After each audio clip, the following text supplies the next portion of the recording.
bisa ya. Karena dari Alpha sendiri, seperti Alpha-nya. Udah kelar kalau dia udah masuk. Iya, satu tiket pergi aja nih, buat pulangnya harus jalan kaki dia. Sementara masih ya cukup santai sih sebenarnya untuk permainan dari Homeboys. Mereka hanya nge-mirror ya apa yang dilakukan oleh Fnatic Onyx. Kalau memang mereka bakal dikontes, mereka akan coba untuk setup dengan pemain yang jauh lebih banyak juga. Core item sekarang sudah selesai untuk Yetri, di mana ada Queen Swing, di mana kita melihat juga dari minimapnya ini masih ada di bagian bawah ternyata buat Lutfi.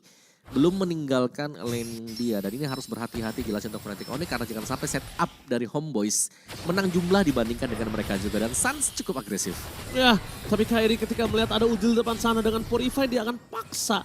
Dia akan coba dapetin 1 point kill. Cuma balik lagi Udil masih bisa selamat, tapi informasi yang diberikan adalah Udil nanti kemungkinan di dalam fight turtle ketiga ini turtle yang cukup menentukan. Karena ini penentu banget untuk mereka bisa lebih kuat di arah gold lane-nya atau Fnatic Onyx yang akan bisa ngemegang game ini. Ya, nah ini mungkin kekuatan untuk Fnatic Onyx sekarang ya, 5 lawan 5. Mereka harus bisa menang juga karena invest mereka udah lumayan banyak nih sekarang. Karena defense. Tapi Kipoy fokus menuju ke seorang Alpha Terrorist South Point, tapi nampaknya Lutfi dengan seluruh chain crowd control tidak bisa membuat Emal bertahan di depan sana dengan adanya Kiboy yang mencoba untuk megangin Kartu Turtle, membuat Kairi berhasil mendapatkan retribution dengan sangat tenang, free. Siapapun untuk masuk ke dalam itu nggak akan ada pilihan. Duel Dragon buat siapapun tidak akan, tapi Yetri dengan tidak adanya flicker dia akan coba dimakan oleh tim Fnatic Onyx. Dilahap dengan nikmat karena nggak ada flicker, nggak ada penalty zone, dengan kondisi tidak ada gold yang menang jauh, tandanya Terisla akan cukup lunak di early power dari seorang Kairi. Ya, dari itu setup yang manis tadi dari Kiboy, di mana Terror Defense yang tadi hit ke pemain yang tepat juga sih, sehingga gak ada setup untuk Homeboys. Dan juga Fnatic Onyx, mereka punya damage yang sangat cukup sekali sebagaimana kita bahas tadi, mid laner mereka Udil di sini. Bukan typically match yang memang bisa ngeburst. Tapi dia punya utility yang memang cukup mengesalkan, tapi bisa dilawan kalau gak terlalu banyak stack di bawah kakinya kita. Berarti kalau misal kita ngelihat permainan dari Udil dengan pasif seperti ini, dia nggak bisa men-trigger, kenapa nggak dia yang main ke depan, nanti mainin Crimson Beacon dan juga Purify-nya untuk cabut setelah Kiboy-nya masuk.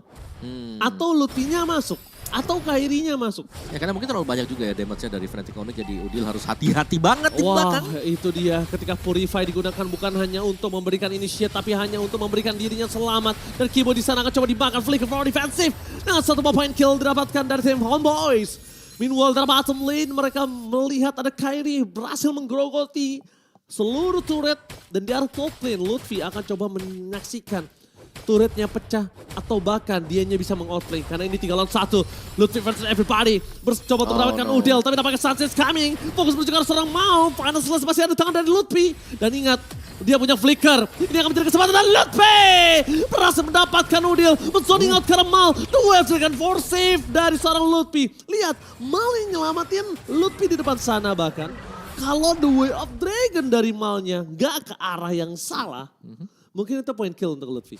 Iya, tapi menurutku dari Udil sendiri juga tadi, ketika dia mengangkat dengan lantern flare-nya itu, jadi ya bisa jadi dari Homeboys mereka menyadari kalau mereka belum punya damage yang cukup mumpuni ya, untuk bisa melakukan pick off dengan lantern flare yang dimiliki oleh Chusin. Jadi sangat-sangat butuh waktu sekali sekarang untuk Homeboys. Memang mereka bisa melakukan setup, tapi setup mereka terbatas, sebagaimana kalau Fnatic Onyx gagal melakukan setup mereka. Jujur, melihat dari permainan dari Mal ini dia bagus banget, dia berani. Tapi ada satu yang aku biasa ngelihat itu ada di Son atau tidak ada di Mal. Apa tuh? Visionnya gelap untuk Homeboys. Kita tahu Son suka main di boost, kita tahu Son suka ngebuka vision-vision untuk tim Homeboys. Tapi sekarang aku nggak lihat itu di Mal. Mal lebih ke arah cover terhadap Udil, cover terhadap Nets, dan bahkan di depan sana lihat Sans akan coba dimakan. Dengan Purify sekalipun tidak bisa menyelamatkan jiwa dan raga karena tidak ada Crimson Beacon di tangan dirinya. Mungkin itu kasus yang berbeda kalau ada Crimson Beacon dan di arah bottom lane mereka harus bermain dengan slow push. Mereka nggak boleh bermain dengan fast push, mereka harus tunggu Sans-nya sampai mungkin bisa balik lagi ke lane of down dan punya power push tadi mid atau di arah bottom. Ya, ini lebih ke slow push ya buat Fnatic Onyx. Mereka bakal cabut untuk mid turretnya, inner outernya juga bisa jadi dicabut sekarang untuk Fnatic Onyx. Homeboys, ya sekali lagi mereka hanya akan bereaksi ya tentang apa yang bakal dilepaskan oleh Fnatic Onyx. Misalnya ada Time of Defense nanti di bagian belakang, Udil jelas akan bersiap-siap dengan lantern flare-nya dia. Dan buff-buff sudah mulai diambil oleh Fnatic Onyx. Homeboys, mereka memang terlihat cukup kesulitan, tapi ingat mereka punya juga asuransi untuk di late game. Mereka punya Moskov. Slow push yang mereka lakukan berhasil. Buktinya Sans hadir dengan minion yang masih besar. Ya. Karena memang untuk Lord yang pertama cukup empuk juga ya masih ya. Yang dimaksimalkan adalah super minionnya dan mid ternyata red outernya, innernya sudah dicabut sekarang. Ah, itu baru Lutfi beneran tuh. Lutfi! Sapu jagat kali ini kita melihat di mana gagal untuk mendapatkan apapun. Tapi para pasukan dari tim Fnatic Onyx, mereka udah bisa nge-handle dari 2 lane yang mereka dapatkan. Ini udah lumayan bagus dengan super minionnya masih bergerak di arah bottom lane. Udah pasti Homeboyz juga akan kehilangan. Gimana caranya Homeboyz mainin sentry ini akan menjadi penentu penting untuk Homeboyz. Entah dia melakukan split push atau entah dia bisa nge-contest terhadap Lordnya. Sentry-nya sekarang menjadi cukup mahal untuk dirinya. Wah, ada Bang Otot lagi. Bang nonton. Otot! Bang Ngongbah Bang Otot. Ini kayak lama-lama ya. Mungkin kalau misalnya R7 balik lagi ke RRQ. Bukan hanya menjadi player, dia bisa menjadi analis juga loh. Bisa ya. Dia mantan player, jago, memperhatikan seluruhnya.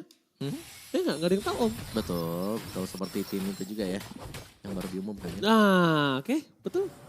Jadi nggak ada yang menutup kemungkinan Bang Otot balik lagi menjadi seorang analis. Karena menurut aku dia punya sudut pandang yang berbeda. Tapi lihat Lutfi di sana berhasil mendapatkan Udil dengan point kill yang sangat baik. Udil nggak expect ada Kairi di depan sana.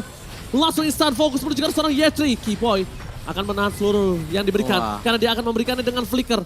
Kalau Keyboy udah masuk dan menahan, tandanya dia akan ngebuka TRS dengan flicker. Dan bahkan di sana, oh my god, almost is never enough. Mal bahkan panik dengan menggunakan konsil untuk bisa menyelamatkan Nets. Oh iya, betul tadi permainan yang berbahaya dari Udil ya. Karena dia udah tahu nih di dalam rumput itu ada si Lutfi. Tapi masih diteruskan juga di poke berulang kali. Dan pada akhirnya Lutfinya keluar langsung ngejar buat Udilnya. Ya akhirnya Udil juga harus ada Kairi.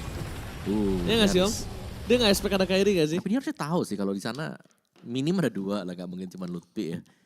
Dan Lutfi punya power kan memang dengan efek crowd control yang bisa diberikan tadi. Dan kalau kita lihat dari gold grafiknya ini masih cukup berimbang buat kedua-duanya sih. Bahkan lumayan menjauh sekarang ya. Condong untuk Fnatic Onyx di mana mereka berhasil untuk unggul lebih jauh lagi dengan 1 tambahan Lord yang baru saja mereka dapatkan. Dan lihat bagaimana Homeboyz sudah mulai terkurung, mereka sangat sulit untuk bisa keluar.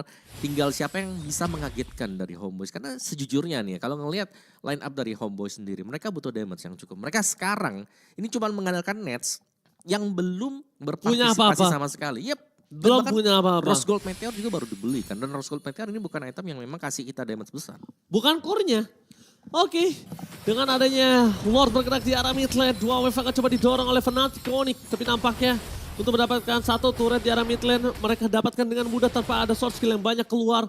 Tapi mereka belum mencari di mana Kairi berada. Lagi-lagi Final Slash dikeluarkan. Dengan adanya Mal yang tidak trigger dengan flicker yang dia miliki karena mereka ingin melakukan sedikit initiate counter. Fokus ke arah seorang Keyboy. Nampaknya cewek di sana membuka Sound Force. Fokus menuju ke arah seorang Mal. Tidak bisa diberikan. Wealth Dragon on point. Berhasil mendapatkan Lutfi. Tapi nampaknya free hit dari seorang Kairi bisa membolak-balikan fakta. Untuk Homeboyz bisa dipulangkan sekarang juga. Di game yang pertama mereka udah benar-benar dapetin seluruhnya. Dan Keyboy kali ini masih punya terrorize. Keyboy masih punya flicker. Ini akan menjadi momen untuk seorang Keyboy. Fokus menuju ke arah clear. Sama coba ditarget. Tadi itu dia terrorist topple. Looking for wipeout. Fnatic Onyx berhasil mematahkan dan menghancurkan